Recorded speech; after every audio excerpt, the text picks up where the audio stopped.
All right, Shalom. We're gonna get started here shortly. Have some brothers pulling up here in a little bit. I'm gonna start the live stream on the other pages. Go ahead and get going. So give me 1 second while I get set up. All right.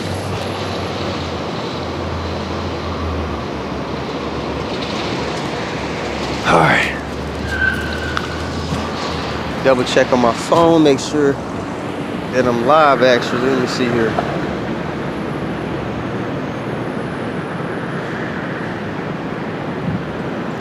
One second. Okay.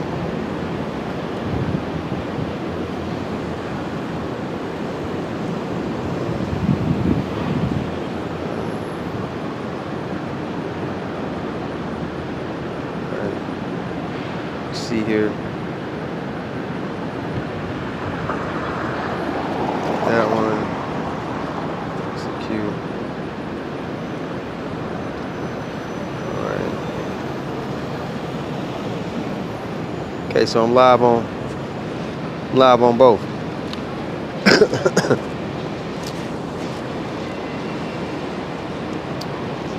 All right, Shalom, it's your brother Yonathan. All right, first and foremost, want to give all praises to the Most High, Yahweh, Bahashim, Yahushai, Bahashim, Rakah HaKodash. Want to give double honors to apostles and the elders of Great Millstone. Want to say Shalom to all the brothers and, of course, the few sisters who are pursuing this truth in sincerity. All right, may the blessing of election be upon your house. Now, we're stepping into a time where the Lord is upping the plagues, He's upping the judgment, He's revealing the truth, He's showing you who this devil is in so many ways. All right, but our people, they're still stuck on stupid. They're still in this mindset of trying to find success in this world. They think the solution to our problem, which our problem is a spiritual one, they think the solution to it is a carnal problem. I mean, a carnal solution. Get in the bag isn't gonna lift the curses off of us, okay? Buying black and then bringing our dollars together, that's not gonna get us out of the situation that the Lord put us in. All right, but only those who've been given the eye salve, the gift of faith, are going to be able to perceive those things. These people, they can't perceive things in the spirit. They don't know what all these things that are happening in the earth. They don't understand, really why it's happening when the scriptures tell us why. Okay, so the first precept I want to go get, obviously I'm gonna go get Revelation 19:10, because we're gonna pinpoint prophecies. We're gonna pinpoint the curses that were put on us, things that were foretold to happen. Okay, if somebody can't break down the things that were foretold to happen in the scriptures, Yahweh Shai isn't dealing with them. Okay, the scriptures give us this equation. So let me read it real quick. So Revelation 19 in verse 10. Okay, it says, "And I fell at his feet to worship him, and he said unto me, See thou do it not. I am thy fellow servant." An angel came to John the Revelator. All right, he said, "Hey, we co-workers." Okay, so the Lord has His prophets, His men, set up here on this side as angels, as messengers on His behalf, so that the elect can hear the word, be converted, be quickened, and be delivered out of the destruction that's foretold to happen to this place. No level of success that you reach within this society is going to allow you to evade the destruction that the Lord has condemned this place with. Okay? Only spiritual riches is going to get you deliverance. All right, let's go to it. Let's keep reading here. It says, "See thou do it not. I am thy fellow servant and of thy brethren that have the testimony of Yahweh Shai." All right, who the world ignorantly calls Jesus, for those who are new. It says, "Worship Yahweh," who the world ignorantly calls God. Worship God, for the testimony of Yahweh Shai is the spirit of prophecy. So if Yahweh Shai is really dealing with a person, if His spirit is on a person, they're going to be able to go into prophecy. They're going to break down, hey, this is why this happened. This is what's going to happen. Your pastors in the pulpit with the $1,000 suit, they're not going into prophecy. Most of these Christians, man, they're not going into prophecies. And the one that try to go into prophecy, they butcher it. They can't link it up with the volume of the book. You see, that understanding is reserved for the prophets. Okay? So, let me go here real quick. Bear with me while I pull this up right quick.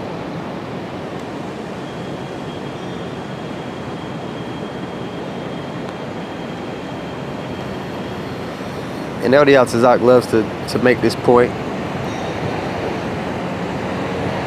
Okay, when you go to Deuteronomy, the 28th chapter, 1 through 14 is all the blessings that would fall upon our people. Right now, none of those things fit our predicament, right? But all of the curses, 15 through 68, fit our people to the T, okay? And it was already told to us that there was no carnal escape to our situation. Okay, it was foretold to us that we will always be on the borrowing side of things. Let me go get that real quick. It's down here in, let me see.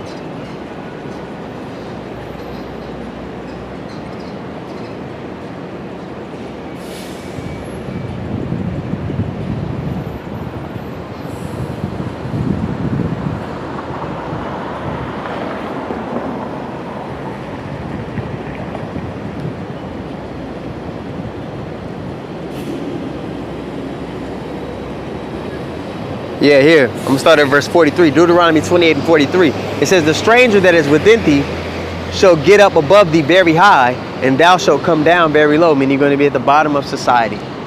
You're going to be looked at as the lower class of people, which wherever you go, all right, the so-called Black, Latino, and Native American people are looked at as the bottom of society, regardless if we have, you know, token athletes, token musicians, token actors, you know, who are seemingly of high esteem. The majority of our people, wherever we go, we're looked at as the bottom, socially. Verse 44 says, he shall lend to thee, and thou shalt not lend to him. If you're in a position to lend, especially within this society, who's doing the lending? The banking families, they do the lending. All right? So there's a people that fit the criteria of who will be primarily oppressing us. Don't get me wrong, all the nations oppress the nation of Israel. All right, shalom, brother. Hey, shalom. All the nations oppress the nation of Israel, but there's one chief nation in the scriptures that say will be oppressing us, and that's Esau, Edom. All right, and not only are we pointing them out, all the other nations are pointing them out at this point in time, and the whistleblowers of his own people are pointing them out. Okay? Continuing on right here, verse 44, Deuteronomy 28 and 44, it says, he shall lend to thee, and thou shalt not lend to him. He shall be the head, and thou shalt be the tail.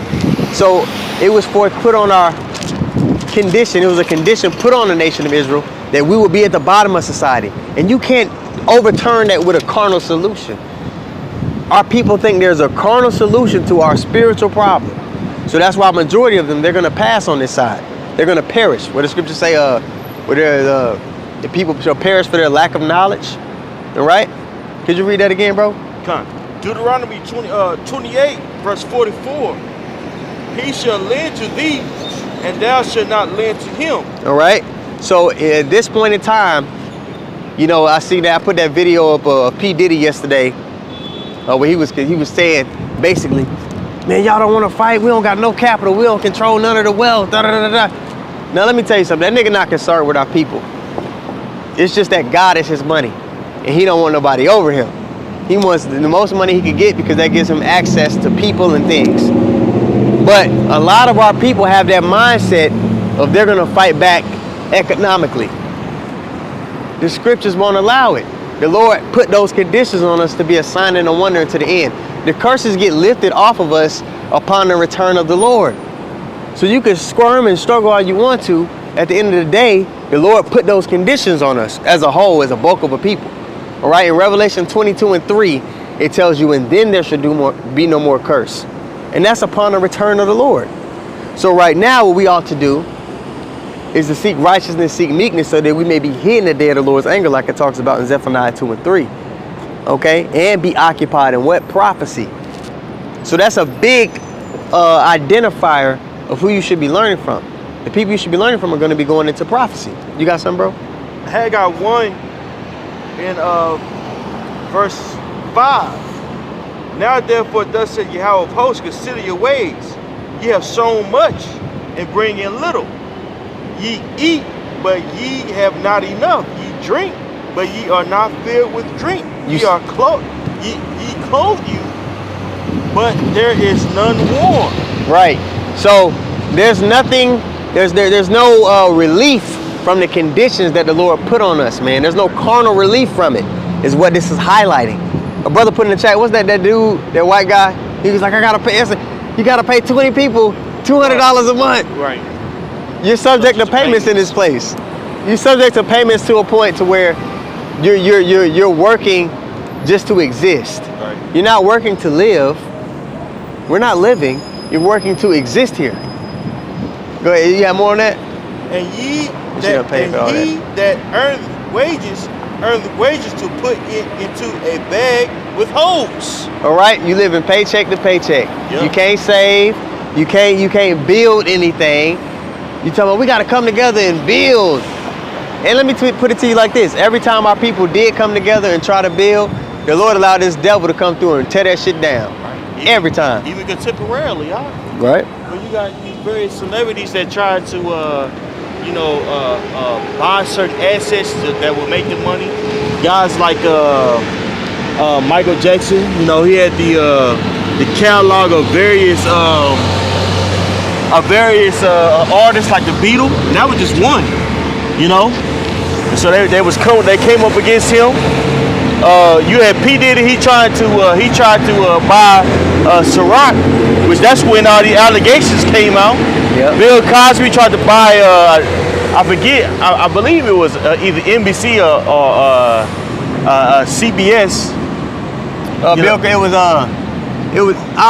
was one of them. One of them. I'm confused now. Yeah, one of those. Yeah. And guess what happened?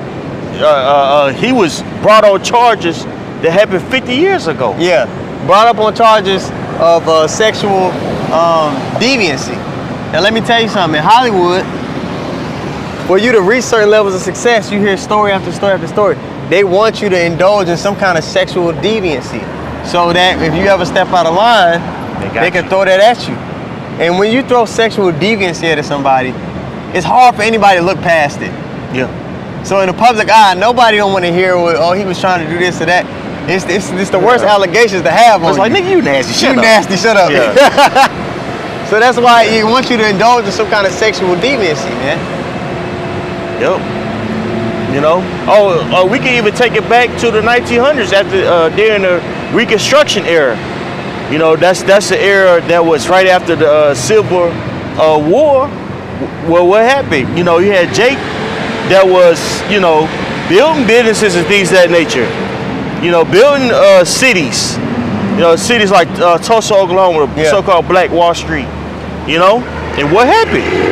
Tore that shit down. Esau either came around and tore it down. You even had cities here in Texas. Yeah. You know, that a lot of people don't know about that were burnt down or confiscated by Esau Edom. Man, I did a lesson some years ago showing you all the flood towns through the southeast. Yep. It was over 100 towns they flooded that was booming economically. Well, there's a town right down the street from where I grew up in Orlando called Ocoee, where a man he was selling oranges and watermelons. Yep. And he was booming economically. He was a millionaire in his time. And they came and said that man touched somebody or touched some white woman. They came and burnt that shit down. Now you go to Ocoee, it was an upper class white community, and then now it's Jake moving back in there. Yep. But they flooded that shit. This is how this white man moved, and he's been allowed to move this way by the Most High as a whooping stick, and because those conditions were put on us. So again, there is no carnal solution to our spiritual problem. And that's where a lot of our people are gonna fold, man. When this devil come out with that chip, all they can see is carnal solutions. So when that's the only option that's put in front of them, they're gonna fold and take it, thus making themselves an enemy of the Most High. You see? You had that Haggai one more time? Yes, sir. Haggai 1 in the verse 6. Ye have sown much and bring in little. Ye eat, but ye have not enough. Ye drink, but ye are not filled with drink. He clothed you, but there is none warm. And he that earneth wages to put it into a bag with holes. I tried to save some money a couple months ago. That shit Forget gone. about it. I did everything right. I'm gonna stop going here. Yeah. Shit. It just, the Lord had it to where little shit came here, you gotta pay for this, you gotta do this. And it's like, damn, shit just started coming out of nowhere. I said, damn, Lord. You know, and don't get me wrong, there's gonna be some brothers that have particular things and they're able to do things, but as a whole, as a family, you're not gonna be able to, the Lord just don't want that to be. Right. Plus, especially for the men of the Lord, He have us have just what we need. Because we want us to stay focused on this. Right. He don't really let us have an abundance of things. It's rare that you'll come across a brother that's just an abundance of stuff. Yeah, and if that's the case, he probably knew. Yeah, but as he starts to labor in this thing for a long thing, the Lord starts to trim the fat. Starts to simplify that brother's life so that he can focus on the mission. That's just what it is, man. You know, and that makes some brothers sad. But get over that shit, man. We about to have an abundance that you can't even fathom. This is the investment. The investment is being low here. And embracing it and be like, you know what, let's do the work. This is Zephaniah. Oh, you got something? I got something. No, go ahead. This Zephaniah 2 and 3. Now this is the solution to our spiritual problem. The obedience that the Lord requires us to have. Okay? Zephaniah 2 and 3 says, seek ye the Lord, all ye meek of the earth, which have wrought his judgment. Now, I mentioned earlier, because of our disobedience, the Lord put those conditions on us. That was a spiritual ass whooping. Okay? Spiritual consequences for our disobedience. Now, to reverse that, this has to take place, all right? Seek ye the Lord, all ye meek of the earth, which have wrought his judgment. Seek righteousness. What's righteousness? Following after the Lord's way. Walking in the spirit, all right? Seek meekness. It may be ye shall be hid in the day of the Lord's anger. Now, when you get into the scriptures in full, you understand that when he comes back, he ain't handing out candy and roses. He's handing out judgment or deliverance, okay? You want to be a part of that small few that's going to be delivered out of the destruction for this place. America, this society as a whole, is set for demolition, okay? So are you going to invest in a house, start renovating a house that's set for demolition? It's about to be torn down? No, but 2/3 of our people, that's exactly what they're doing. All right. You had something? Cause you had said something. Okay. Made me think about this Proverbs 30 and 8. Okay, go ahead. Proverbs 30 and 8. Remove far from me vanity and lies. Give me neither poverty nor riches. Fill me with food convenient for me. So you don't want to be too high, you don't want to be too low. Yeah. But you have just enough to where you can take care of your household. You know. Oh, there you go, my brother. You know, and you know, get your daily bread, and of course you want to have a little money saved up. Of course you want to have a little money, you know. Say you want to go on a vacation or something like that. Ain't nothing wrong with that. Yeah. You know what I'm saying? But when you start steaming, like, man, I need 300K. That's when you're in the danger. I need about 300K. You know what I'm saying? I need a credit line about $500,000. You know. Yeah. Or about 50K. You know, in credit. You know what I'm saying? You know that's where you start tripping. Because it pulls you away from the mission. Yep. Now if you know how to use your money to afford the will of the Lord, then the Lord might let you have particular things, but we don't really need, money can be a defense, but to do exactly what we're doing right now, for the word to go out in the four corners of the earth, do we really need an abundance of money? Nah. What would we, now, as we get closer to, you know, Jacob's trouble and that's being taken off the streets, the Lord might temporarily bless brothers with certain money so we can have, you know, particular things, but right now for this stage, that's not a necessary thing to fulfill the will of the Lord. Right now he has us in a humble state because, you know, he wants, like the brother said, he wants us focused on the will of the Heavenly Father. Yeah. When you have your own business, you have to live that business. Yeah. Right?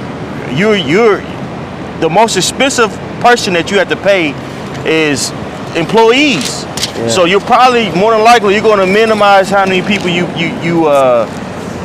hire, right? So you're wearing many hats. Yeah. Now, okay, say you're an owner operator of a truck. Well, you're the owner operator, but you got to think about the backside too. You got you're responsible for the paperwork. You're responsible for keeping up with cash flow, right? Accounting, things of that nature. So after you get off of work, man, you gotta make sure you going over your books to making sure that you're being responsible for how much money you're spending. That takes a lot of time and a lot of effort, right? Yeah. You're working, 13-hour days, 15-hour days, just to make sure that business is sustained. Because, more than likely, starting off in a business, you're going to be in the red. Yeah. Yeah, you might have certain cash flow, certain, certain assets or funding, but that funding, it's credit. Now, credit could be good or bad, depending on, what you're doing with it, right?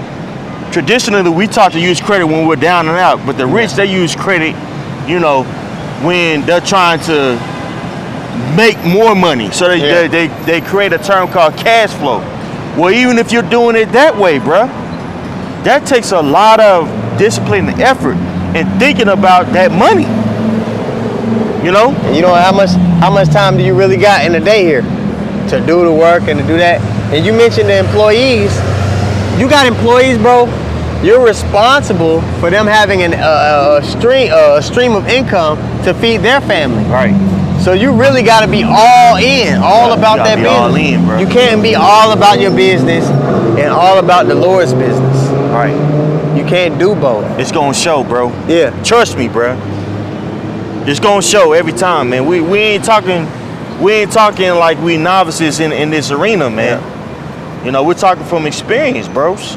Shit, man, you just can't do both, bro. You can't. You can't. You just gotta take your ass to work. This you got something? I got something.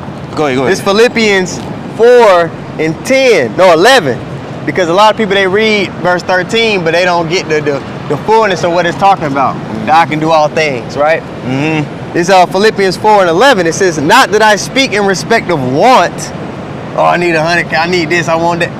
No, for I have learned in whatsoever state I am, therewith to be content." And you learn that in this truth. Right.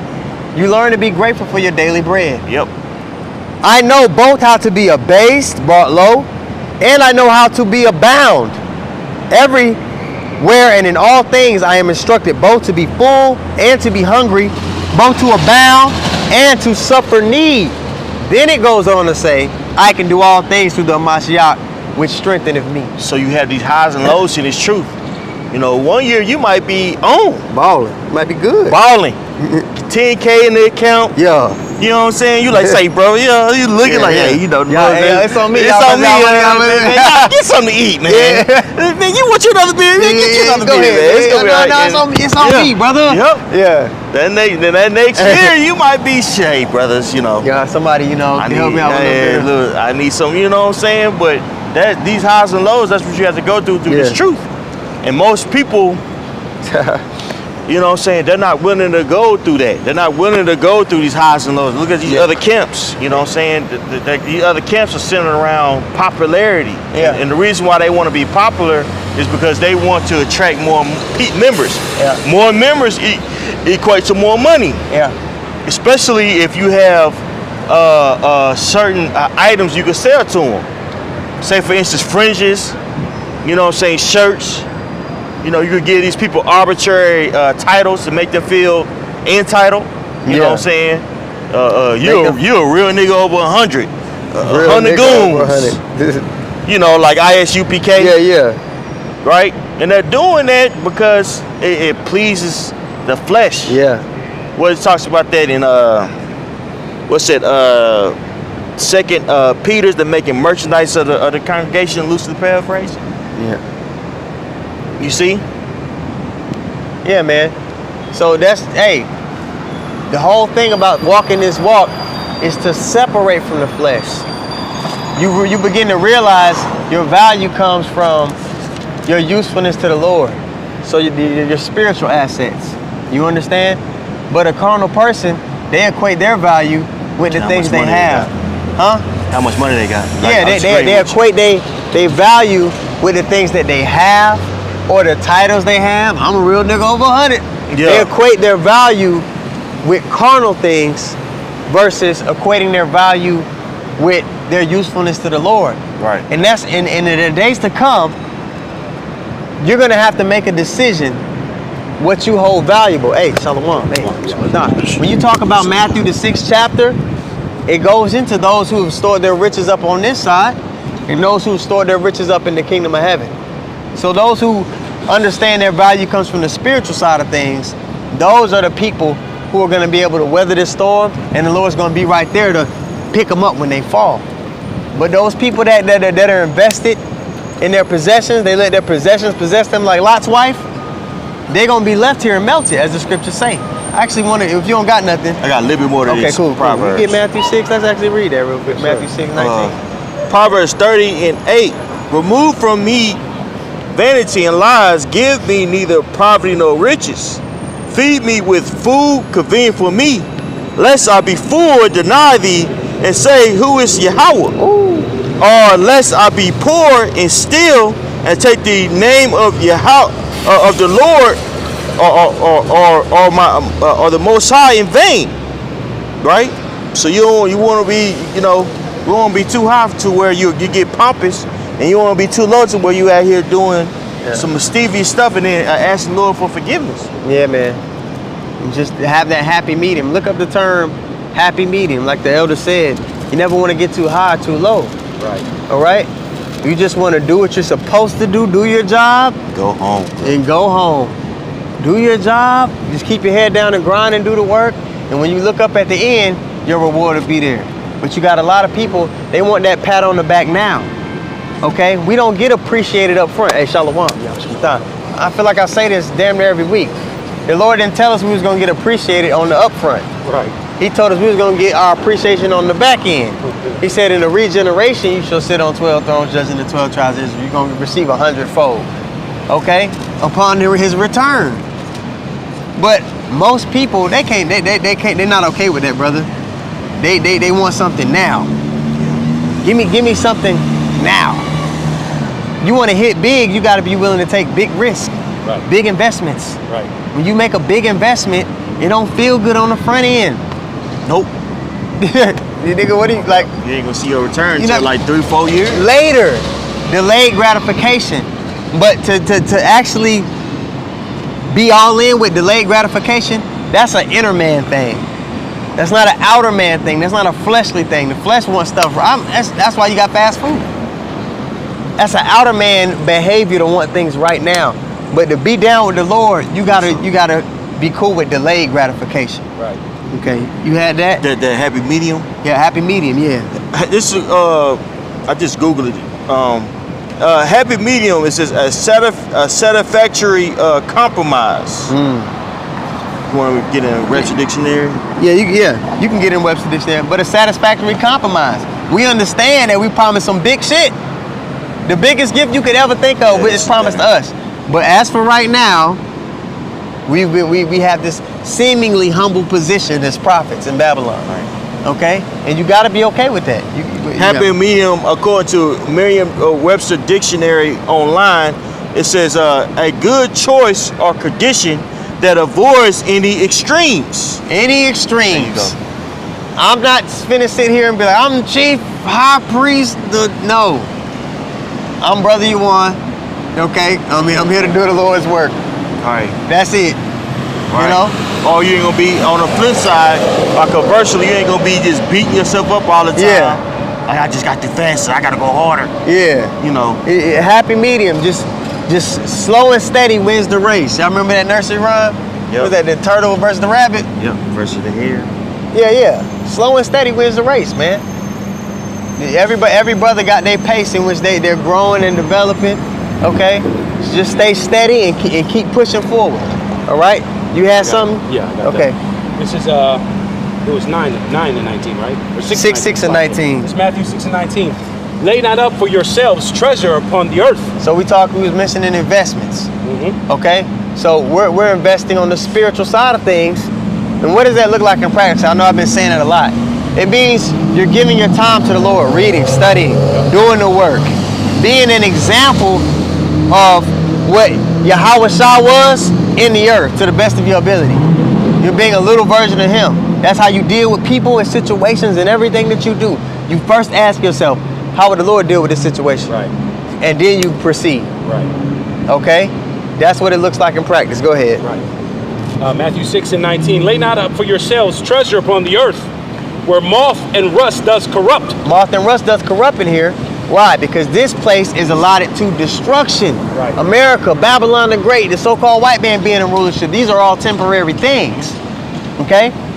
This is America, this society is a house set for demolition. Right.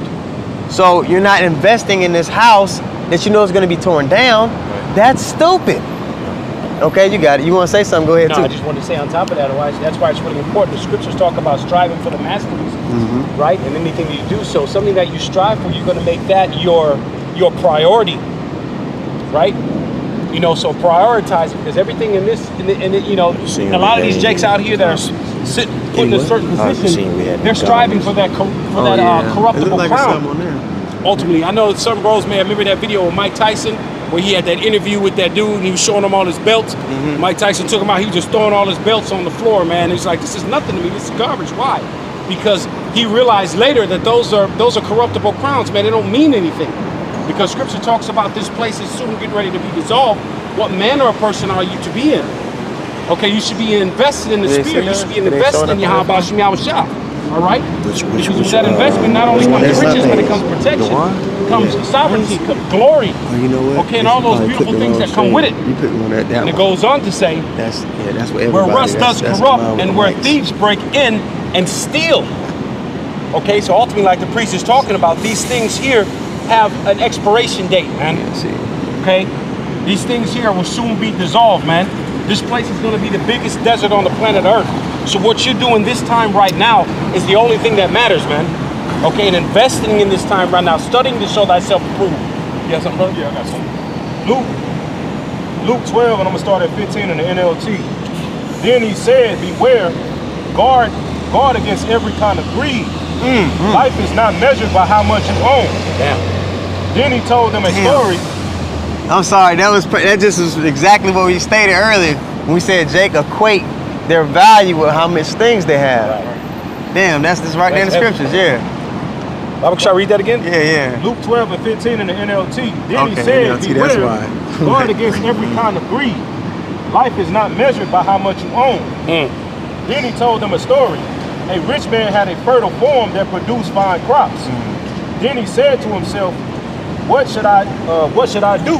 I don't have room for all my crops.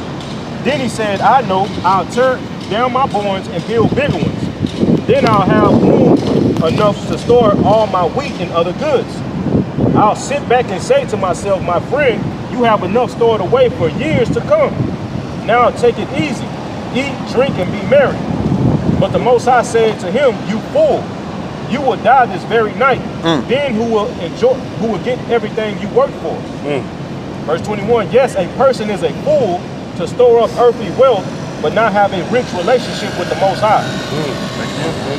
Yeah, like brothers are going into, man. How people live their life based off, you know what I'm saying? They measure themselves on how much they own, and they think, you know, niggas think that they got, just because they have a lot of possession, that they some goddamn body, man. Right. That don't mean that you ain't, you know, that don't mean you somebody, bro. You see, more than likely, you ain't shit. Because we already know that you consume, your mindset is totally consumed on earthly matters, man. You ain't thinking about the Lord, and that's the mass majority of our people. They don't think about the Lord. Niggas get on, well, yeah, if you wake up in the morning and you ain't thinking about money, I don't know what you doing. Nigga get up in the morning, oh, thank God, and then get to the money. Yeah. You know, everything else after that, they don't even mention the Most High, man. Right. You know? You gonna say something? People don't understand. They don't really think about what riches actually is. Right. Riches is basically a defense and a covering from circumstances. Right. That's what money and riches gives you. Defense from particular circumstances. It's just a tool. It's a tool. Now, guess what's about to happen? Yeah, I was about to say when that. when this society crashes, Right. what's going to give you access to a defense from circumstances? Spiritual. The spiritual side of things. That's the spiritual riches. Right. So everything people perceive to be riches is really not riches. Well, that's why that's why they tell you in Deuteronomy, 8:3 about man shall not live by bread alone. Yeah. But by every word that proceeded out of the mouth of the Lord shall man live it. Yahweh even quoted it. And like the brother said, our people live their life based on, you know what I'm saying, centered around bread. You know what I'm saying? What bread represents. It can be actual bread or it can be money, earthly possession, the physical substance, man. Yeah. You see, that's what they center their life around and they revolve around, man. You see, but when it runs dry, then what? You see, like the brother said, then what you gonna live? You ain't gonna have nothing, man. Yeah. You know? That's what the spirit, that's why you gotta understand that, you know, shit, we don't live by bread alone, man. We understand this. It's all by the word of Yahweh Shem Yahushua, man. You know? That's the theme of the lesson, man. There's no carnal solution to our spiritual problem. Right. You got it, bro. Yeah, this is Proverbs 11:4. Riches profit not in the day of wrath, but righteousness delivereth from death. All right, because ultimately, you know, as the scriptures talk about, actually, when you go up here, it says false balance is abomination unto the Lord. Yeah. So you have to understand that you in captivity here, man. That's why scriptures talk about give me neither poverty nor riches, but meat that's good for me. Basically, roughly paraphrasing. All right, just you say it in your prayer on your day, in the Lord's prayer. You know, give us this day our daily bread. All right, because if you are rich, ultimately on this side, it's going to pull you away from the things that need to be done. All right, you're going to be too consumed with this world. Yeah. So yeah, you got to go to work, you got to pay bills, you have some extra money. Having money or having wealth isn't necessarily wicked per se, you know, but it's going to cause you to, you know, you have to be really stern in the spirit to be able to handle that. That's a strong. And most people aren't. That's a strong demon, man. Very strong. Because possessions do just that. They possess people. Beautiful. Okay. Hey, y'all, I was listening to y'all on the way up here, and y'all was talking about, you know, about saving, putting stuff, you know what I'm saying? Yeah. Try to, you know, Jay getting the spirit of, man, I need 100,000 in the bank. I need this and I need that, man. But the Lord is making it to where we need to rely on Him, man. Just like during the time in the wilderness with the manna. That's their daily bread. They had to go out daily and get their bread. Yeah. You know what I'm saying? That's right. And if they tried to get more than what the Lord told them to get, what would happen? It would spoil. That's right. Except on that certain day when the Lord said you can do double. Yeah. You know what I'm saying? So you have to know when. You know what I'm saying? Exactly. You That's gotta, what happened. but that's something you got to figure out in the spirit. But like I said, the Lord is making it to where, just like back then, we had to rely on Him regardless, man. You see? Because at the end of the day, like the brother said, this shit is getting ready to run out. This physical money, all this possession that these people got, all this shit is about to crash. Then what? And if just say the prophets, we was just balling, filthy rich. What would that do? That would take glory away from Yahweh Shai. People would start to look at us like we was the fix. Oh yeah. So the Lord set it up to where, no, my son gonna get the glory first. Yeah. So for that to happen, we gotta be in a certain, position. You got it. No, you got it, bro. You got it. Yeah. I'm just saying, you know, Jay gone, Jay gonna flex. You can be out here with some Citizen watch on, Rolex, you know what I'm saying? Right. Diamonds, all this, you know what I'm saying? Big ass baguettes in the ear, like Jay. They got a ring on every finger. You just gotta believe, brother. Believe. The camera just glistening the whole video. You know what I'm saying? And you know what? It'll be packed out here. Yep. Because people people say they don't, but they really worship things. Right. They really worship money. Their God is mammon. Yep. When you hear these hoes, these niggas say, "Get you a bag, nigga." I was driving up here, had the radio playing, and the song said, "Get that money, fuck that plan. Just fuck everything. Just get money." That's the mindset that people have. Right. So what is that telling you? They worship money. They worship. That's their God. Yep. But it's getting ready to play out. The Lord has it set up that the only way you're gonna have access to what riches gives you, that covering, riches give you a covering, a carnal one. The only way you're gonna have access to a covering is if you were obedient to Him. Right. I got something for you. Proverbs 18:10. The name of Yahweh is a strong tower. The righteous running into it and is safe. The rich man's wealth is his strong city, and as in high wall in his own conceit. Right? So the righteous gonna run to, you know what I'm saying, the Heavenly Father. Right? That name, depending on him in times of trouble.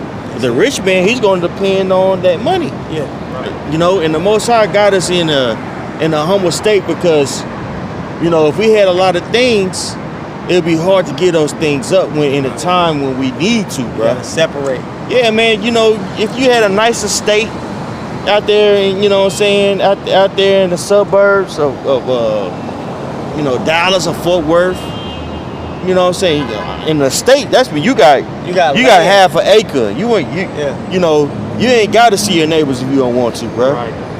You know, somebody drive up to your driveway, you looking at your window like, who is that? You're not in an apartment to where you gotta hear motherfuckers stomping and shit. Nah, bro. You in a whole different type of arena. That's when you go out there and prosper and Frisco. And you drive to somebody's house, they got the gate. Got the gate. With their family emblem on it. Yeah. You got a buzz to get in. Mm-hmm. But think Jake about would be hard to get in. It'd be hard to get, boy. You say, Lola. Hey, it's time to leave. Think about that. Think about your family and all that. They'll be like, what you mean? Last word. Yep. Bro, and she fucking the state, they had something better than that. Right. He was moving different. Yeah, cattle. I'm talking about thousands of cattle, bro. Right. That's a lot of money, brother. Thousands of cattle. You gotta maintenance the cattle. You gotta hire people to maintenance the cattle. Yeah. You gotta house them. You gotta feed them. Abraham's servants and Lot's servants Was beefing. They had disputes to where, and they had so much riches they had to split. It was like, hey, bro, look, you know what I mean? You know, y'all got y'all shit on our. Look, bro, it was too much going on. They said, Louis, let's separate, man. Yep. Damn. So look, Jake be out here hurt that, you know, they lost their apartment or their car got repoed. Think about if you had those kind of riches. A lot of people wouldn't be able to, you know, do what the Lord required for them to do. Exactly. You're too attached to this world ultimately, and to be honest with you, like Elder Pascal Bar always says, true riches, man, is having servants. You know, you niggas got no servants, man. Right. You still in captivity, and ultimately you still gonna die. You a servant yourself. Right. You still gonna die at the end of the day, man. You know? So take that into account. That's why investing in the time that you have right now in your Habash Ma'asha, that you get that covering. And ultimately, can I just grab this piece up real quick before I finish that? I just wanted to hit this real quick. This is one of my favorite ones here. This is Psalms 37, 8, and 9 in MSG. And it says, bridle your anger and trash your wrath. Cool your pipes. It would only make things worse. Before long, the crooks will be bankrupt.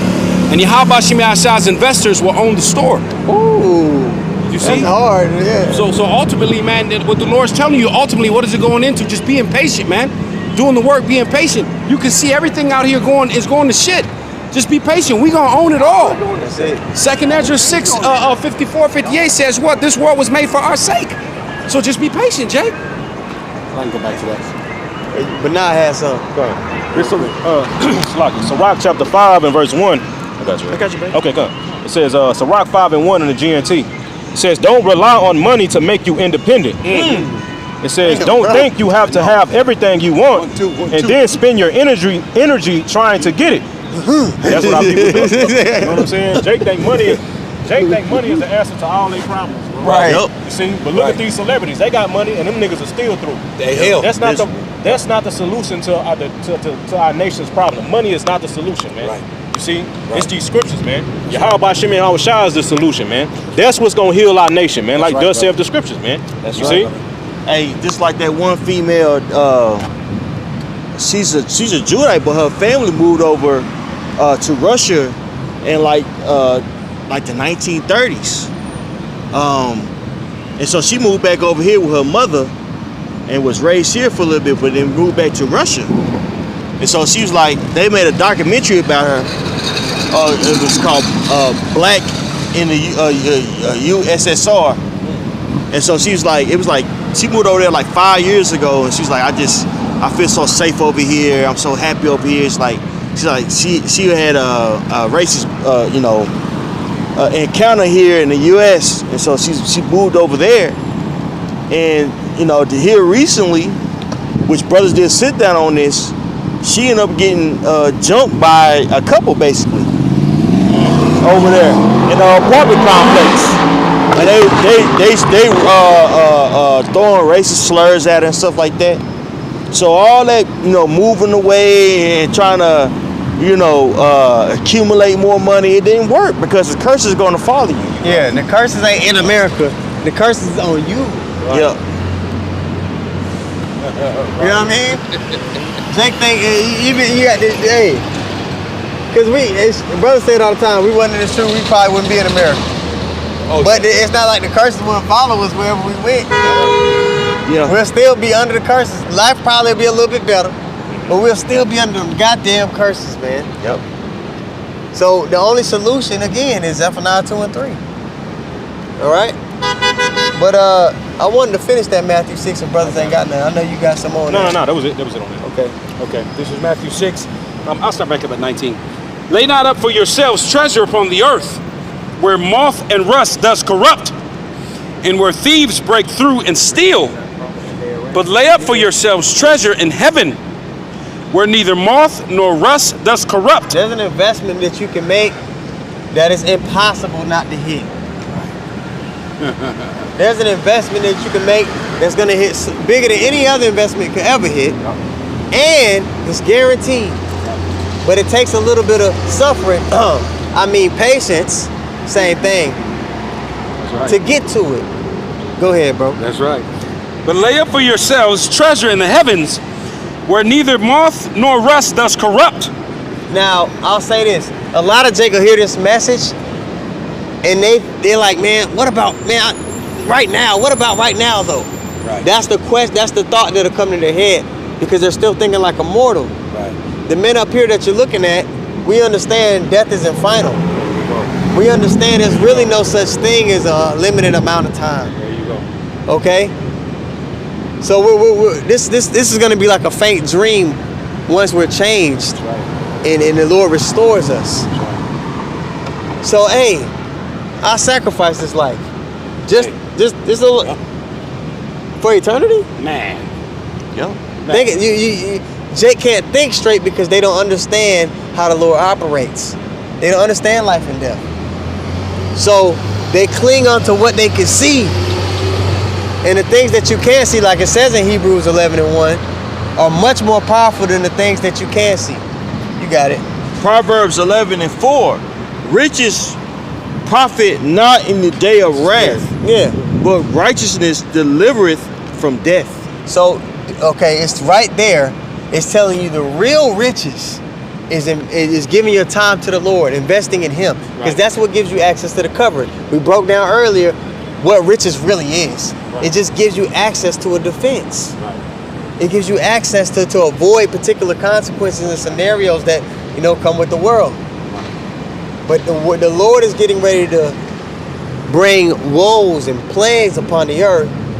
So the real riches in that time, in the time to come, which is very soon, is going to be if you invested in Him.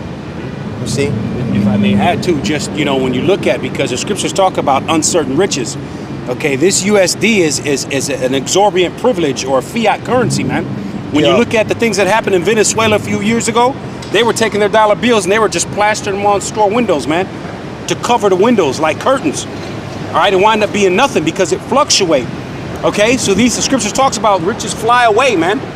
The riches that we're talking about, the investment we're talking about is forever, man.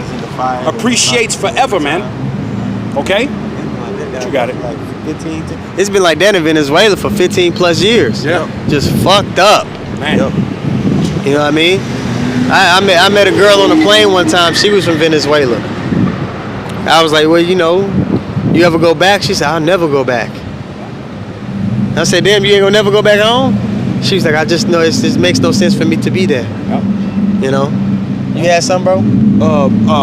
Proverbs 19:1. Better is the poor that walketh in his integrity than he that is perverse in his lips and is a fool. And that's a majority of people that even got fringes on, man. Yep. They're not. No, go ahead. They're not giving you the fullness of what this gospel is about. They're not preparing the flock, so they're sending their flock into this spiritual fight with no armor, no sword. Okay, Right. they taking away the name. Purple Rangers done take away the name from you. They done told you it's a hell. You know what I mean? They don't talk about the new bodies and what you're really for the kingdom. They don't talk about all these things and how they're gonna play out in full. Right. So now that there's these big gaps that your congregation are missing when it comes to their walk. There's big gaps of understanding. You see? So when it comes time for them to fight and stand for what they believe in, they're not going to be as equipped to do it. Right. Well, in order for you to make a lot of money, you have to make it more palatable. Your message Palatable more to the palatable for for your market. Right. You know what I'm saying? For so-called Negro, Latino, and Native Americans. You know what I'm saying? So certain things that please to the flesh, guess what? That's what you're gonna, introduce into your message.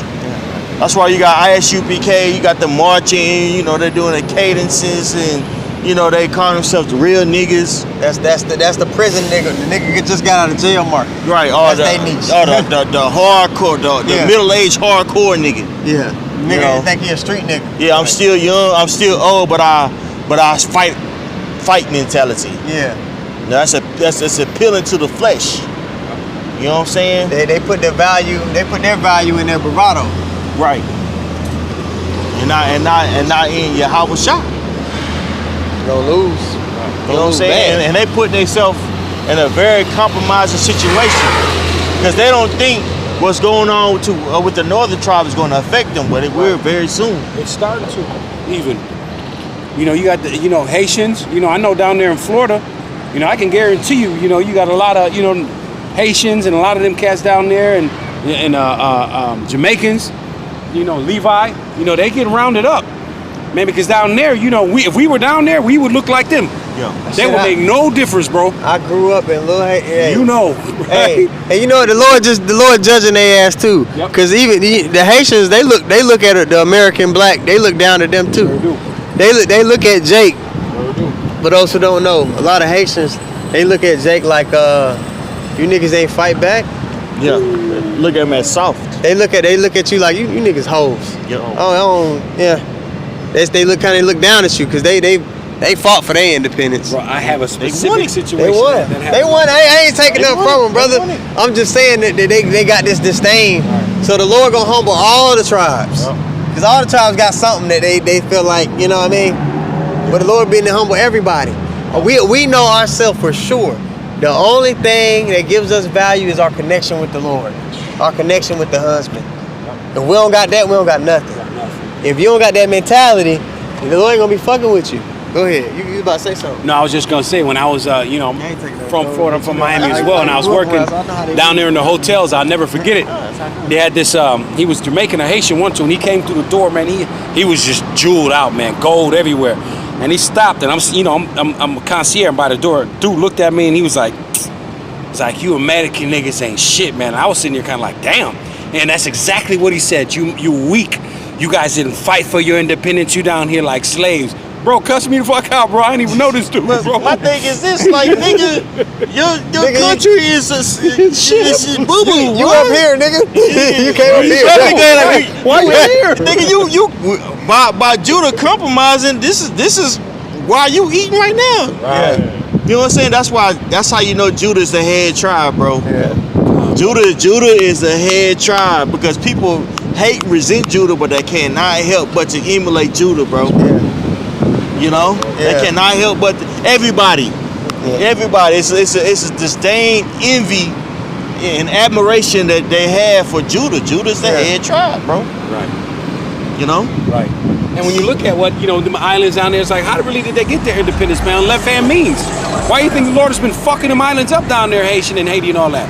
Yeah. The Lord been putting in work down there, man. Because y'all went and got that on left hand means, man. And the Lord brought them low. Woo. remember, because going back to the Lord's time, that they balling. Yeah. He brought them low, bro. Yeah.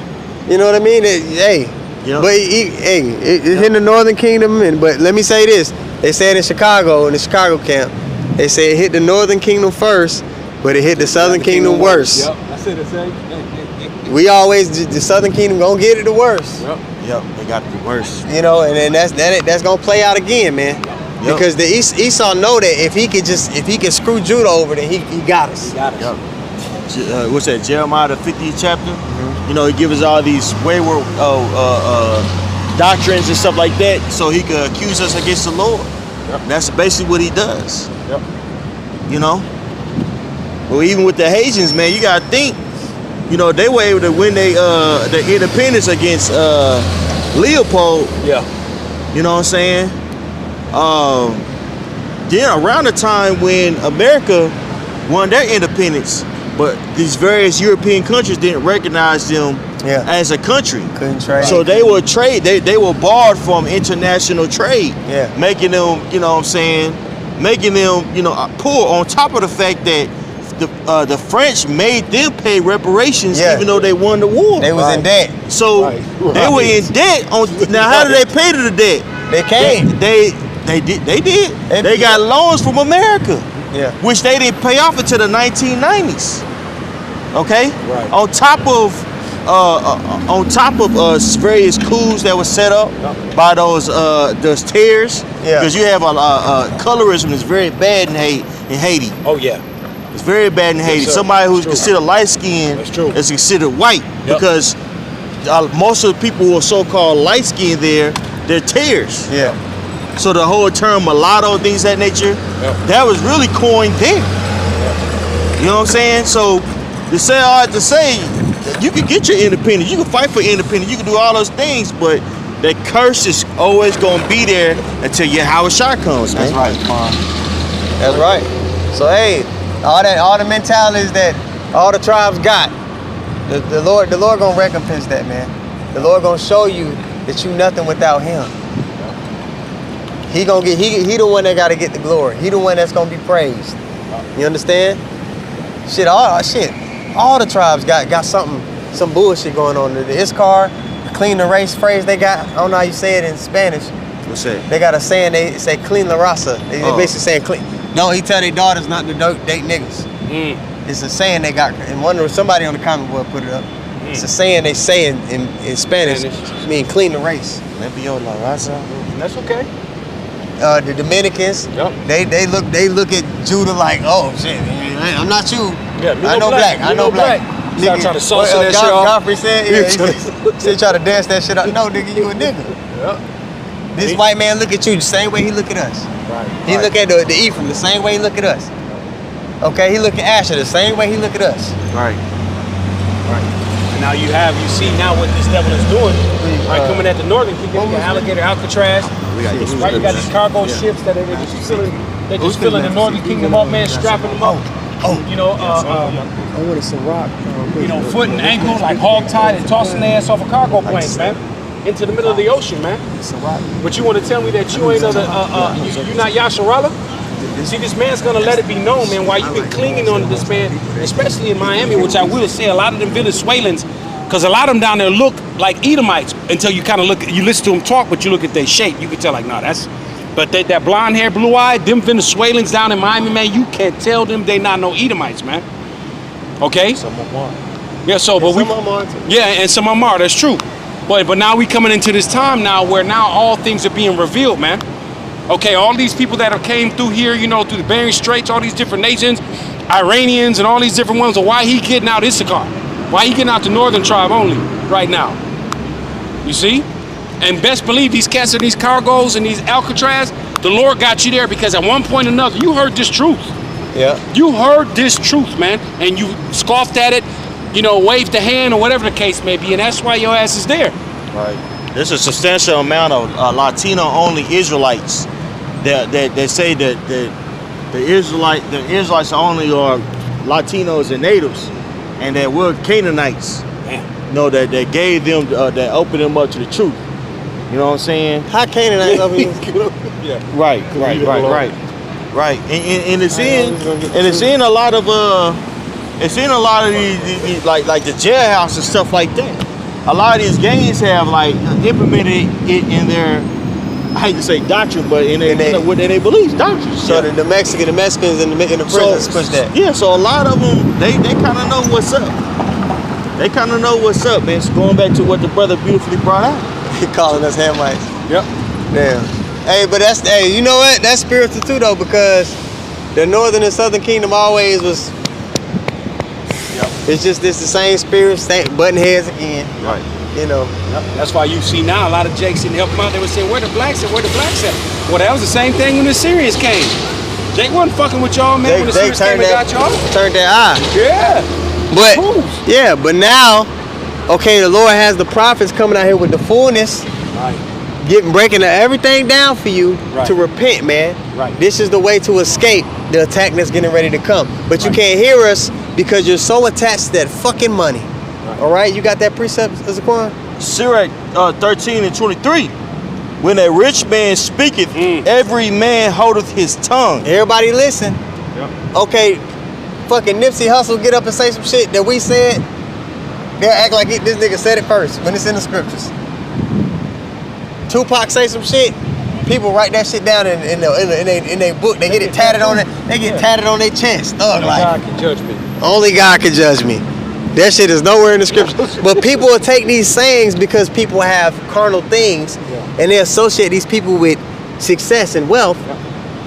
So they'll start to worship him and keep the sayings of the rich, but they don't keep the sayings of the Lord. You got it, bro.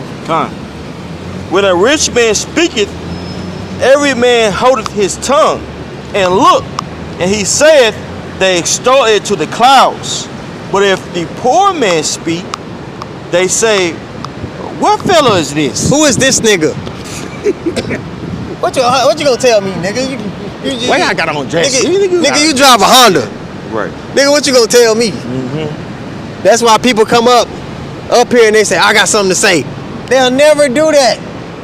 If we were sitting up here, we were just, everybody was parked up in the Corvettes and we were saying, hey, y'all, come listen. Everybody would shut the fuck up when we were speaking. Oh, Lil Boosie was out here. Lil Boosie was out here. And he said, hey, everybody, listen up. Them niggas will sit there for an hour and a half if he wanted to speak for that long. And just listen. And Boosie ain't got shit to tell you. All right, go ahead. What fellow is this? And if he stumbled, they will help to overthrow him. Yeah, nigga. If we even slip up or we even make a mistake, see, niggas is waiting for you to fall. Yep. When you're in a position that seems common. Haters love to see you die. Yeah. So that's why, hey, look. Even though people know damn well when our apostles had that interaction with Polite, they know that wasn't the case. What Polite was trying to spin. Right. They still run with it to this day. Yep. I remember that. They still run with it to this day. And you see where that nigga at. And you see where he at. But they'll ignore that. He was wicked. That was a low life, wicked nigga. Nigga shot the Bible up. Yeah, bro. What he did to that girl was wicked, bro. Super freak nasty. And you know what? He just redoing what was did to him. What was this? Malachi Z. York. Malachi Z. York was, fucking with him. Yep. So he just an old freak ass, Hamite ass nigga. But I'm just going to highlight the mindset of our people. They associate wisdom with possessions. They associate wisdom with carnal gain.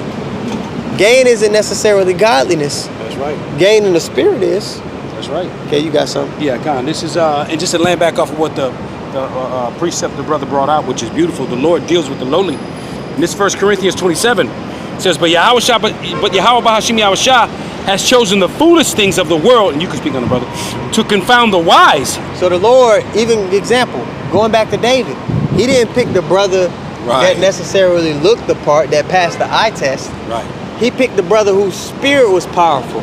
Again, if we can somebody get Hebrews 11:1, the things of the spirit are much more dense and potent. That's right. All right, than the carnal things. That's right. So the Lord will take somebody who doesn't necessarily look the part to do a major work. And he does that on purpose to show you that really he's the source of the power. Right. So at the end of the day, the Lord gets the glory because He like, look, I took this thing that's seemingly insignificant, Right, and used it to tear this great thing down. You see? I took Moses and Aaron, and I took these people at the bottom, and I tore the world power at the time down. Right. Was it them or was it the power that was with them? Right. And the whole world gave glory to the God of Israel because they knew, hey, the power that backs them, you can't do nothing with it. Right. No, and the Elder Apostle Gabar, he says all the time, and he uses a beautiful analogy, you know, when talking about the wicked, you know, the rulers. The things that you can't see are a lot more powerful than the things that you can see. So when you see people walk by, you know, dealing with Jake, we lowly, you know, we got regular 9-to-5s, we ain't balling. So you don't see the spirit of Yahweh Shem Yahushua upon us. But it's the things that you don't see that are a lot more powerful than the things that you do see. Okay, and the Lord set that up for a reason because it all boils down to faith, man. You gotta believe. You know, fuck what you see with your eyes ultimately, man. You gotta believe, you gotta be able to see through with the spirit. Okay, and that's how the Lord deals, all right, when it comes to his message and when it comes to his men. Okay, and this truth. Going back to what it says, this is 1 Corinthians 1:27. But Yahweh Shem Yahushua has chosen the foolish things of the world to confound the wise. And Yahweh Shem Yahushua has chosen the weak things of the world to confound the things that are mighty. And what's that talking about? Like the priest said, you know, when a rich man speaketh, they extol it to the clouds. But when a poor man speaketh, man, whose man's is this? Well, that's who the Lord chose. When you go throughout the scriptures, he talks about the poor, the lowly, the contrite of heart, the broken. Those are who he's looking for, man. Yeah. He's not many noble, not many kings. He's not looking for them, man, ultimately. Yeah. He chose the lowly to confound, and that's what's happening. These scriptures out here are confounding the world. They're turning the world upside down, man. The prophets being on the highways and byways has completely changed how people approach the Bible. Right. There's Christians that's looking up the words in the Hebrew and the Greek now. Right. They ain't never did that shit. Right. They trying to break down Daniel the 7th chapter, trying to break down Revelation 13, and trying to break these chapters. They never went into these chapters. Butcher. I grew up in the church. Right. I was doing the soundboard my whole life. Me too. That's crazy. You know what I mean? Yep. I was there at the Bible study. I was at the pastor house. Wow. He ain't going to none of this shit. Come on, man. Yeah. We not stupid. Yeah. Come on, bro. Stop it. Stop. Nigga ain't never. Go ahead. And it goes on. Okay. Oh, slot. Oh, no, I got some more? Yeah, just a little bit more. Just one more verse on here. And the base things of the world and the things that are despised has Yahweh Shem Yahushua chosen. Yet the things that which are not, to bring to naught things that are. You speak on it. Done. So again, the spiritual things is what gives things in the physical realm its strength. You understand? Could you read Hebrews 11:3 for me, Zaquan? Just before you get yours, Benai. No, you got it, brother. Hebrews 11:3. Through faith we understand that the worlds were framed by the word of God, so that things which are seen were not made of things which do appear. Things that are seen were not made of things which do appear. The spiritual things is where the power comes from. Yep. It takes faith to believe that, though. Yep. Okay? The Lord has to have given you that gift of faith. And when you jump down to verse 6 in that same chapter, it tells you it's impossible to please the Lord without faith. Right. You see here, I guess you can read this. I mentioned it. It's right there. Oh, 6. Verse 6. But without faith it is impossible to please him. For he that cometh to the Most High must believe that he is. And it takes a very disciplined person in the spirit to walk this walk and understand that Yahweh shall get his glory first. Yep. I'm not going to have carnal gain on this side. It is what it is. You got it, Benai. All right, let me go back to it. There's Ecclesiastes 9 in verse 17 in the AMP. It says the words of wise men, the words of wise men heard in, my bad, 16. Ecclesiastes 9 and 16 in the AMP. But I say that wisdom is better than strength, though the poor man's wisdom is despised and his words are not heeded. So they don't pay no mind to what brothers, you know what I'm saying, or saying. All right, starting with our apostles and our elders, man. The warning that's been going out, you see what we seeing taking place and getting ready to come down the pipe. All right, Jacob's trouble, the MOTB, this AI system, Revelations 12 and 12, 2nd Ezra 16, 2nd Ezra 15. You see all these things getting ready to take place. Daniel 12 and 1. You see, everything is about to take place, man, and niggas just walking by like ain't like shit sweet, man. You know? So they gonna continue to despise the words of the man of the Lord, man. They always did with our forefathers, man. Okay. You see, Noah being a perfect example. Niggas, you bet them niggas regretted it once it started raining. You see, when niggas saw them clouds rolling in and heard thunder, what the fuck is that? That was the first time it rained. You can imagine your first time seeing some dark ass thunder clouds and lightning and shit. You like, what the fuck going on? Right. You best believe them niggas was repenting then, but it was too late. Yep. They didn't take heed to that wise man. Why? Because he was despised. They looked at him and, hey, you have this wisdom, man. They gonna look at you like you crazy. Yep. You know what I'm saying? But really, them motherfuckers is crazy. Yep. See, these people are fucking insane, man. You see, through the spirit of power, Yahweh Shem Yahushua, we've been put back in our right minds, man. You see, we understand what's going on. We understand our power. You see who he is, man. We know the name. You see? You got something to do with precept? Damn, I was looking for it and it slipped my mind. It's in the GNT. I can't even remember what you got there. I'm trying to find it real quick. That's right.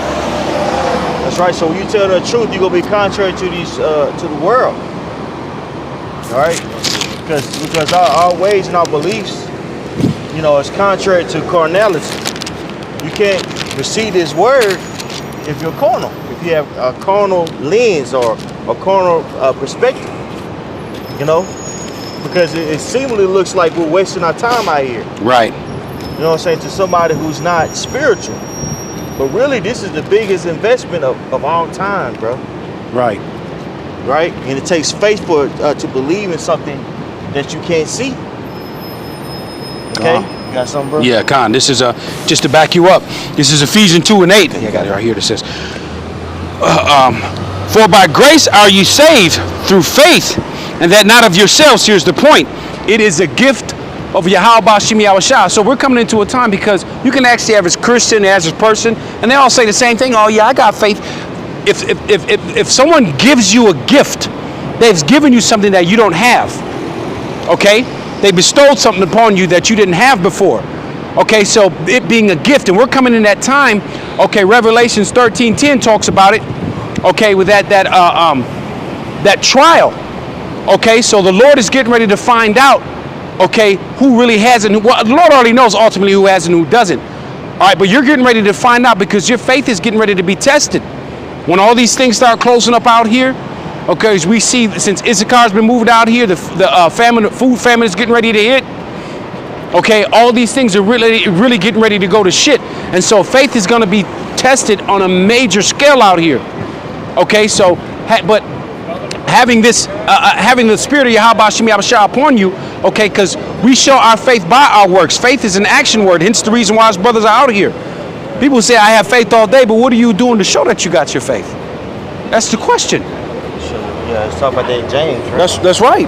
I will show you my faith by my works. So because we go out here and make ourselves a living sacrifice, and the Lord says that, and the scripture says that the Lord is not unrighteous to forget our labors of love.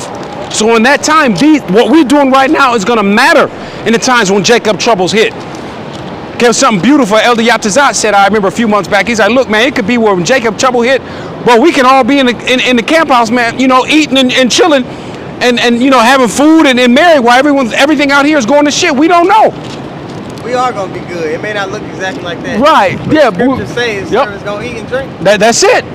That Isaiah, what is that? Isaiah 66, right? Or 65. We're going to eat ultimately, man. I brought this out. We're part of that number. Why? Because we have the faith of Yahweh Shem Yahushua. Okay, we do the work. Okay, we understand the scriptures. And that can only be given through the spirit of Yahweh Shem Yahushua. And you got to believe that. Shit, didn't the children of Israel eat during the plagues of Egypt? Thank you. You see? Thank you. In 2 Esdras 15, that the Lord is going to bring plagues on Egypt as before, man. Right. See, this new Egypt, he's talking about this Egypt, man. Revelations 11:8, America, Babylon the Great, man. You see? Right. So the Lord, hey, man, just like that time that divine intervention out of how all that shit was happening to the Egyptians, but Israel wasn't touched, man. Right. You see, they had food. Yep. You know what I'm saying? They was protected from the plagues, man. Yep. The Lord is going to do the same thing, but only for the remnant of this time. All right, those who are willing to turn back unto the Lord and repent before he brings his destruction on the planet Earth, man. That's right. You see, those who are willing to look like fools for Yahweh's sake, man. Those who are willing to live according to the scriptures, man. Because according to the world, man, you got to be the man. Right. You can't let nobody fuck you over. Right. You gotta do this. You know what I'm saying? Now, nigga ain't gonna play me. Yep. You know what I'm saying? That spirit, man. Yep. That's what the world teaches you, man. Well, like the brother you once said, man. We can't play by those rules, man. You see, now we done come into the fold. The Lord, He done put the spirit in us. You know what I'm saying? To know who we are now. Now we can't move like these people are moving, man. Right. You see, we can't fight like these people are fighting, man. You see? I got something real quick. This 2 Corinthians chapter 10, verse 3 through 6 in the MSG. It says the world is unprincipled. It's dog eat dog out there. Man. It says the world doesn't fight fair. You see? The world don't fight fair, man. Yeah, shit happened to you at your fucking job. Whatever it fucking may be, the world don't fight fair, man. You see, but just because the fucking world ain't fighting fair, demons fucking with you, Satan hopping on niggas to fuck with you. You know what I'm saying? People to fuck with you, try to destroy your life. Bro, brothers-in-law's jobs, niggas try to destroy brothers' lives, their livelihood and how they make money. You see? But what did brothers do? Brothers stuck to the rules that the Lord set before us, man. You see? We can't, just because a nigga ain't fighting fair, that don't mean we can. You see? Result to bigotry because they did. Right. You know what I'm saying? So it says, the world is unprincipled. It's dog eat dog out there. The world doesn't fight fair. But we don't live or fight our battles that way. We never have and never will. It says the tools of our trade aren't for marketing or manipulation, but they are for demolishing the entire massively corrupt culture. It says we use our powerful God tools for smashing warped philosophies, tearing down barriers erected against the truth of God, fitting every loose thought and emotions and impulse into the structure of life shaped by Hamashiach. Our tools are ready at hand for cleaning the ground of every obstruction and building lives of obedience and maturity, man. You see? So when you come into this truth, man, you gotta play by the Lord's rule, man. That's right. You got a bounds that you can't go out of, man. That's right. Before you came into the truth, it was do what you want to do, man. Right. You had that spirit. The world taught you that. Your culture, the Western society taught you that. Who did they learn it from? Esau, Edom. This is his mindset. This is his philosophy. I'm gonna do what the fuck I want to do. Right. Like the scripture saying, Sirach 10, as a rule of the city is, so are all the people that dwell therein. So these people are gonna have the same mindset as this devil, man. Right. You see, but we can't fight like that, dog. You know? Right. But this is 1 Peter 3 and 14, just to land back on what the brother's saying, because ultimately, like I said, Baruch 3 and 8 talks about how we are this day in our captivity subject to payments. All right, we are in captivity, so you're going to have to suffer when you come to this thing. When Yahushua came, did he not suffer? He didn't come balling, right? He came lowly, and that's what he's looking for. All right, so this is 1 Peter 3 and 14, but if you suffer for righteousness' sake, happy are ye, and be not afraid of the terror, neither be troubled, right? Because too many niggas out here, you won't suffer for being wickedness. If we suffer, okay, you suffer for righteousness' sake. And we know that's going into persecution and some everything else, all right? But as Romans, 8 and 18 talks about, I reckon that the present suffering of this time should not be compared with the glory that will be revealed in us, man. So you're going to have to walk that straight gate, man. You're going to have to bite that bullet, man, or whatever it may be, all right? And just fucking deal with it. Be a man. You know, it don't feel good in the flesh, but ultimately, man, all right, that's that trial of fire, man, because the Lord is looking for fighters, man. And this king that's being erected as we speak, man, it's going to be judges, priests, kings, sovereignty, riches, spiritual power, and all the things that come along with that second covenant, man. We're going to be perfect. Okay, but we got to walk through hell in order to get to heaven, man. All right, so you should look forward to that ultimately, man. But, you know, that sounds crazy to the world. Scripture talks about be happy when the Lord chasten you, you go through certain shit. In the world, people look at you crazy, man. Some shit happened to you, lost your job, man. Your wheels got stolen, you know? Yeah, I got something. You got it. Sirach 2:1, my son, if thou wilt to serve the Lord, prepare thy soul for temptation. Set thy heart aright and constantly endure, and make not haste in time of trouble. Cleave unto him and depart not away, that thou mayest be increased at thy last end. For you to result to leaning on Yahushua as your defense mechanism, right? Because that's what that's going into. There's a lot of people, when they're put in a tight spot, what do they result to? Women, right? Drugs, alcohol. I just gotta go get a bag. Yep. They result to all these different mentalities besides, let me lean on the Lord. How did the Lord say to proceed? Right. See, the elect of the nation of Israel, the men that were tried in the furnace of adversity, they're gonna result to leaning on the husband, all right, for that covering, which is gonna grant them access to a whole nother level of power in the days to come. A power that people haven't seen, okay? So this is how you endure unto the end that you might be saved. You gotta lean on the Son. Kiss the Son lest he be angry. Again, what do those things look like in practice? You see? Right. You have more than that. Whatsoever is brought upon thee, take cheerfully and be Cheerfully in the patient. sense that it's an opportunity to grow. Right. Not cheerful like, oh, bitch in hell again. Right. Do the Carlton dance. Right. No, nigga. All right. In the sense that, okay, I understand that the Lord is dealing with me because he said in the scriptures, if the Lord chasten you, he dealing with you as sons. Right. When you're preparing your son for, hold your peace, man. When you deal with your son, what do? You put him through particular trials so that he's prepared for the world. Right. So the Lord does the same thing with the men that follow him. Right. You understand? Right. You got it, bro. Whatsoever is brought upon thee, take cheerfully and be patient when thou art changed to a low estate. When you're changed to a lower state, when you're put in a position that isn't pleasing to the flesh, Right. that isn't pleasing to the eye, that doesn't Right. look good in front of your friends or family. Right. So right. Yep. You gonna look bad sometimes, You bro. look crazy. In this ministry, man, you look crazy as hell. You just look through, bro. You gonna look, you know, all types of. As you get, go longer in the truth, all types of more demons gonna come. Right. More situations, man. You know what I'm saying? Yeah. You gotta be willing to deal with it. You know, Right. your first couple of years, hey, the truth is a beautiful thing. Man. You might lose job, bounce back. Once I have you to where you win in a couple of years, get more when it's truth, man. Demons get more intricate. You start to see like, damn, the Lord really working with me. Yeah. But you know what's crazy? Yeah. Bro, all those little trials you went through, when we go through the real test, we gonna look back on the little shit we went through and be like, damn, the Lord let me taste what this might be like. Right. Yep.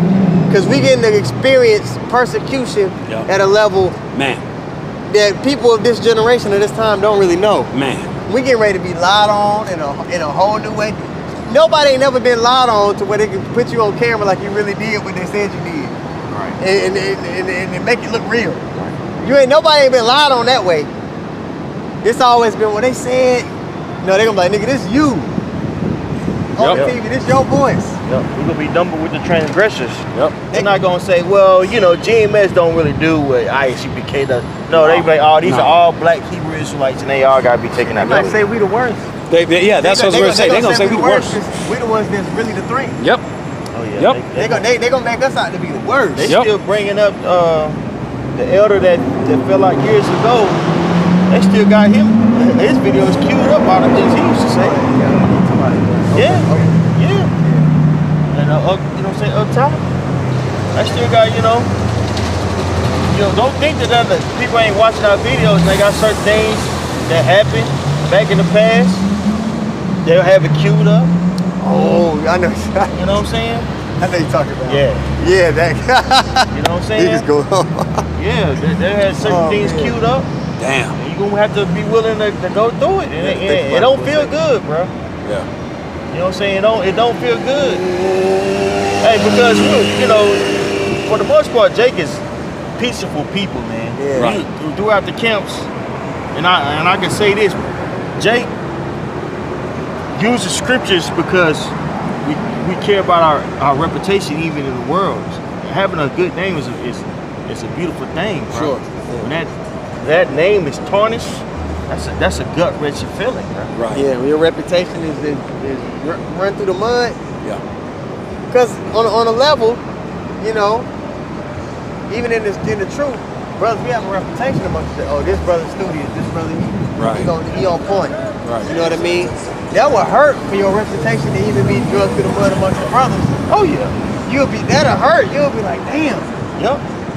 Okay, But how then much? it's like, if it happened, what's next? You still got to do what you're supposed to do. Right. Exactly. You can't be a hoe about it. Exactly. You still got to follow the instructions, and that's gonna happen. There's gonna be certain scenarios where brothers, Yeah.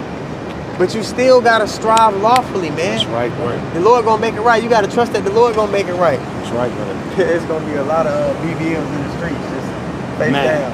Anyway, the Lord gonna make it right. If you feel like you were wronged, or you feel like, oh man, thank you, why would the Lord let me? Understand that the Lord dealing with you with sons. The Lord's reputation was dragged through the mud. The Lord was brought low. So that's a rite of passage for all of us, and it's gonna look different from brother to brother. Okay? But whatever your walk is, don't let your emotions get in the way of the mission. You see? Keep going. Gotta keep going. I see Bernard got some over there. Come on, you got Psalm 66, verse 8 through 12 in the MSG. It says, bless our power, O people. Give him thunderous welcomes. It says, he didn't set us on the road. It's like it says, didn't he set us on the road to life? Didn't he keep us out of the ditch? He trained us first, passed us like silver through refining fires, brought us into a hard scrambled country, pushed us to our very limits, road tested us inside and out, and took us to hell and back. Finally, he brought us to a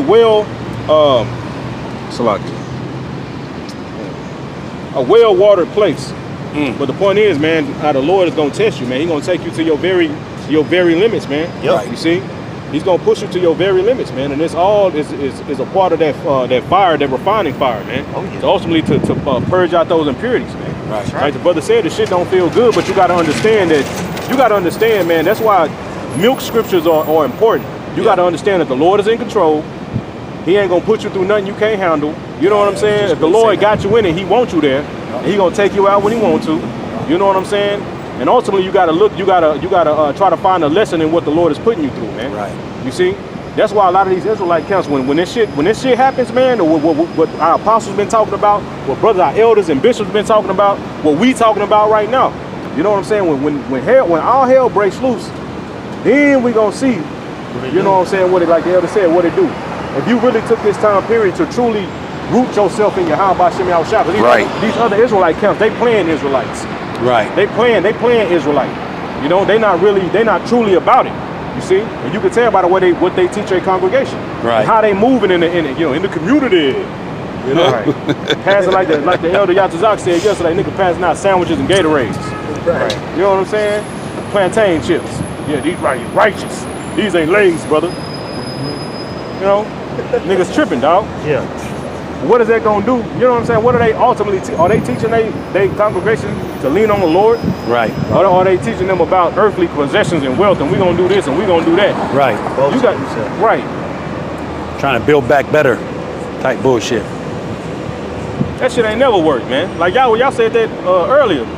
When I was rounding up, I heard y'all say that how our people always tried to build shit. Black Wall Street, I talked about all the towns. The Lord wasn't with that shit. Nope. Because at the center of the thing, it wasn't repentance. The niggas wasn't talking about repenting when they was building that shit. Yep.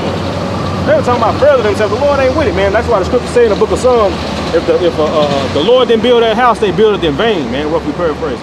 You see? And this house that the Lord building right now, you see that spiritual temple, man. You see? That's what's gonna true. That's what's gonna stand. You know what I'm saying? While everything else gets fucking demolished, man. That's right. That's why you gotta be persistent in what you believe in, bro. Yep. That regardless of the trials and tribulations, it don't feel good. Hell no, it don't feel good. Right. You know what I'm saying? But that's a time for you to really see what's the Lord telling me to do. Sometimes the Lord wants you to get used to being to uncertainty. Right. Yep. You know what I'm saying? Yep. You might be in a situation where you got a job, you got a new gig, you lose it. Like, damn, I just got to, or you get a new job and you just fucking up. Yep. Man. Running shit over. Yeah. Real talk. Door falling off and shit. Like, damn. Just got this motherfucker. Right. Boy, please. You know? I'm being funny. But, you know, hey, the Lord wants you to get used to that uncertainty. Right. Yeah. Hey, well, hey, man, I'm going to have to do something else, or, you know, because of the times that we coming into, you're going to have to have that mental fortitude, bro. If I may add too, this truth, what it does, this beautiful point you brought out, it, you know, when you start to grow in this thing, you know, you have to learn to get comfortable with being uncomfortable, right? Because that's what it comes with. It comes with it, you know, it's a position of difficulty. We in double straits here. Okay, Egypt, man, which means double straits here. So you have to learn somehow to be comfortable with getting uncomfortable, you know, in this thing, and being okay with that, because as the priest brought out, ultimately that's how you grow. I just want to grab this here in Hebrews 12:3-4. It says, "For consider him that endured such contradictions of sinners against himself." And this is the times that we're coming into, like the priest said, because the scriptures talk about how the day that we're getting ready to encroach on is a day that has never been since there was ever a nation. And we don't know what that looks like. When you think of all the atrocities and wars and things that happened that have been recorded or written and not been written without the history of the world, the day that is coming is going to be far greater than that, far worse than that. So it goes on to say, "Lest ye be weaned and faint in your minds." Here's the point. "For ye have not resisted unto blood, striving against sin." So ultimately during this time, what are you to do? You to work out your own salvation. Another brother can't save you. You know, having a relationship with this person or that person ultimately can't be the deciding factor ultimately. We're coming into a time where bloodshed is getting ready to be imminent. Right. Being a martyr is getting ready to be imminent. You have to really look in the mirror and ask yourself, man, are you really prepared to give up the ghost for this, whatever manner Yahweh shall put you in, or not? Because like the priest brought out, the Lord is he will not tempt you above, he will not allow you to be tempted, Salakia, above more than you can bear. The Lord knows each one of our levels on what we can bear to that breaking point. And believe me, he's going to bring a lot of us to that breaking point, brother, just to see how we hold up. Man, the Lord will put you through a trial that you think you can't handle, just to discover, you know, the strength that you got, man. Yeah. You're like, damn. Yep. Yeah. You know what I'm saying? Yeah. Okay. I had that way more poison than I thought I did. Right. That wasn't as bad as I thought. Type Yep. shit. Yeah. Like the brother said, man, a lot of, you know, that's why you got a lot of dudes fall out, because they get tired of going through this, man. Yeah. You know, they get tired of going through the hell that you catch in the truth, man. Yep. You see, because it's about suffering. This truth is, the Apostle Paul said, man, this truth is about suffering. That's right. And it's true. You see, our Lord had to suffer, so we got to suffer too, man. That's the only way back to glory, man. That's it. See, I got something. Brother ain't got that. Go. This for 2 Thessalonians chapter 1 and verse 5-10 in the MSG. It says, "All this trouble is a clear sign that God has decided to make you fit for the kingdom. You're suffering now." No. It says, "You're suffering now, but justice is on the way. When the Master Yahushua appears out of heaven in a blaze of fire with his strong angels, he'll even up the score by settling accounts with those who gave you such a bad time." It says his coming will be the break you've been waiting for. Man. We all waiting on the break, bro. Man. You know what I'm saying? Brothers talk with you, get a buddy, what you doing? Hey, Sean, what you doing, man, bro? I'm tired of these motherfuckers. I feel you, bro. These niggas need to suffer. Yeah, man, we ready to see you niggas lose, man. You see? Yep. Hey, remember when the C-19 was going on and you went to the store and everybody had that panic? Yeah. Panic on it? Yeah. Wasn't you spiritually in glee? Right. I was just so happy. I was like, this is happy. Right. It's like you. Feel that Kanye, the Kanye boy? Right. Feel like, when I bite to the Kanye boy, I feel like I'm on top of it. Jake was like, Nigga on the mountain. Eddie Murphy style. Yeah, man. You know what I'm saying? Because, hey, it's time for these people to get humble, bro. Yeah, bro. You know, we taking our licks, bro. Hey, because if you in GMS, there's a level of accountability you gonna be faced with, bro. Yes. Right. You gonna get told about yourself, dog. Yep. Repeatedly. Yes. You know what I'm saying? You have to deal with it. Most people don't have that level of accountability. Most people live their life off of memes and selfish quotes that they get off the internet. Yep. Right. And personalities that they get off the internet, man. Yeah. You know? Yeah. King David even had that mentality. He said, "Search find any wicked way in me, oh God." Yep. What was that? Is that Psalms 419? King David even had that mentality to understand, like, look, I need to be purged of my bullshit too. Yep. So you talk about within Great Millstone, amongst the elect, they're gonna understand, like, hey, we gotta be purged of our weaknesses. Man, can I finish this for you? Come on, you got it. Just going into what you just said. Back to Sirach 2 and 4. Whatsoever is brought upon thee, take cheerfully, and be patient when thou art changed to a low estate. For gold is tried in the fire, an acceptable man in the furnace of adversity. Yeah. Acceptable men are tried in the furnace of adversity. Part of that adversity, if I can part of that adversity, man, is being held accountable and being criticized. And not criticized for the sake of breaking you. Criticized for you being able to look in the mirror and say, okay, I'm fucking up. This is what I gotta fix. Because we're not finished products. Right. We're not nowhere near close what we gonna be when we get delivered. Right. You still going through the assembly line. You know, you know, assembly line, they checking us, making sure, okay, I'm sending it back, I gotta get this part on it. You know what I'm saying? But the whole time that you're going through that shit, man, the Lord is with you, man. Right. The Lord ain't gonna forsake you, man. That's right. You know what I'm saying? He right there with you. When you look at the process of refining silver, man, I ran across a video. This lady was explaining that. She went and asked a dude that refined silver. She was asking him a particular question because I think she was going into Malachi. Yeah. And the dude was explaining to her like, yeah, he got to sit there and watch. He can't just put it in the fire and walk off. Right. No, he had to sit there and constantly watch. Yep. And know when to take it out. Exactly. You know what I'm saying? 'Cause if he didn't take it out, you know what I'm saying? If he didn't take it out at the right time, it could burn. Yep. If he left it, or if he took it out too early, it wouldn't get all the impurities out. You know what I'm saying? I saw one of them videos. Right. You know what I mean? Yep. So that shows you that the Lord, she said the whole time the dude was right there. He said he never left from, you know what I'm saying, in front of the fires. He constantly, you know, pulled it in, pulled it out, worked it, you know what I'm saying? Yep. And she said, how did he know when it was finished? And he told her when I could see my reflection in it. Yep. You see, and that's exactly what the Lord is doing with us with these trials, man. You see, so don't think that when you're going through it that the Lord ain't there. God said himself that I will be with thee even unto the end, man. Yep. See, so this comforter is here on Yahweh Shai's behalf. All right, the Lord sent the angels down according to Psalms 91. All right, to guide you along that path. You know what I'm saying? So you got to keep that in mind, bro. You know, every fucking lesson that you go through ultimately ends up the Lord is teaching you to trust in Him, man. Right. See? That got to be our defense mechanism. The Lord has it set up to where He's molding the elect to where our defense mechanism, when we're put in a tight space, is to lean upon Yahweh Shai. Right.